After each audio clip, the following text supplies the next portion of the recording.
Back to IT Mate and the city of Carmel firing its diversity, equity, and inclusion officer. He tells IT Mate that discrimination is at the root of the decision. IT Mate's Jasmine Miner is digging into what led to this firing. Dr. Timothy Knight tells me he was the first black director of equity for the city of Carmel, but he says there is a culture of discrimination here that is top down. And he's not the only one who tells me they felt forced out because of the color of their skin. He's the guy with over a decade of experience in government, and yet I was fired for insubordination. Dr. Timothy Knight, a former police officer, social science researcher, homicide investigator, and just last year took on the role of director of equity for the city of Carmel. There were no warnings, there was no coaching, there were no indicators that my behavior wasn't welcomed. He says his position became official in January. Dr. Knight says he was instructed by Carmel Mayor Jim Brainerd to avoid critical race theory, and shortly after he was told he was not to expect any support from his team. Feels like this time, a land that time has forgot.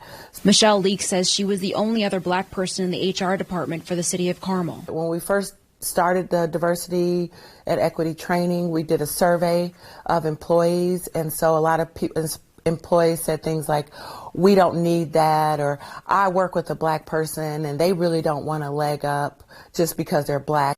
She says she left on her own terms in October 2021 after serving as the city of Carmel's employee benefits manager for nearly 2 years.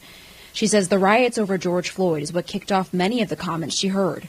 And when Dr. Knight first started his job, she says she was hopeful things would get better. The first thought that came to my mind as a person of color is, did he speak in a manner that challenged your authority? I shouldn't say it's not allowed to happen. It is, but maybe not for people like you. Exactly. A spokesperson for Mayor Brainerd confirms that Knight's supervisor terminated him from the role of diversity, equity, and inclusion officer. It goes on to say they don't discuss specific personnel issues, but that the city strives to be fair in all its employees' decisions and hire the best people for each position regardless of race. What we do know in homogenized groups, people tend to act in ways that give little consideration for people outside of their group. Dr. Knight says he understands the mayor's position, but with currently no black people in a position of leadership, he says culture is top down. The space isn't yours. You have a key, you have a passcode, people speak to you, but you're not given the same level of tolerance as other people in the space. Dr. Knight tells me he's not ready to retire just yet, and he says his next step, wherever he works, he wants to make sure it's a place that can create change. I'm Jasmine Miner for Wish TV, wishtv.com, and follow us on Facebook.